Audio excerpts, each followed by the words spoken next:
আমু তোমাকে বলছি বাদ দিতা, তুমি দাও না, তুমি সিতিয়া ঘুমিয়ে গেছো ঘুমের ট্যাবলেট খায়া, তুমি এত অলস আমি জানতাম না।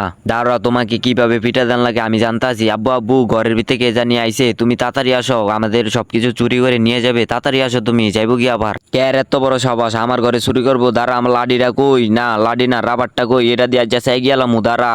ও মা, তুই তো দেখি সত্য কথাই কইতাছস, এই যে কালাটা কি জানি হুইয়া রইছে, ও মা গো কি এরুম দেখতে রে। এই কালির ঘরের কালি, তোর এত বড় সাহস, তুই আমার ঘরে চুরি করস? ওই ঠিসা। আরে ও গো, তুমি কি পাগল হয়ে গেছো নাকি? ও তুমি আমার গোয়াটা কিভাবে সাইকেল লাইছো? আমি তোমার বউ। আরে আমি কোনো চোর না, আমি তোমার বউ। আরে এইভাবে মাইরো না, তোমার ছেলের বাদ দেয় না, দেখ কয় আমারে কালি সাজিয়া ভূত বানিয়ে দিছে, এখন তুমি মনে করছো আমি ভূত? ও মা গো। আরে আমার বউ এমন হইতে আরে না, কালি একটা ভূত। আরে সরি সরি, আমার ভুল হয়ে গেছে, আমি আর করবো না, সরি সরি, মাফ করে দাও এবারের মতো, সরি সরি। আমার কিল্লা জানি বিশ্বাস হইতেছে না, আমার মনে হয় তুই চোর হই, যা ভাগ আমার বাড়িতে, ভাগ, কোনো ভাগে না।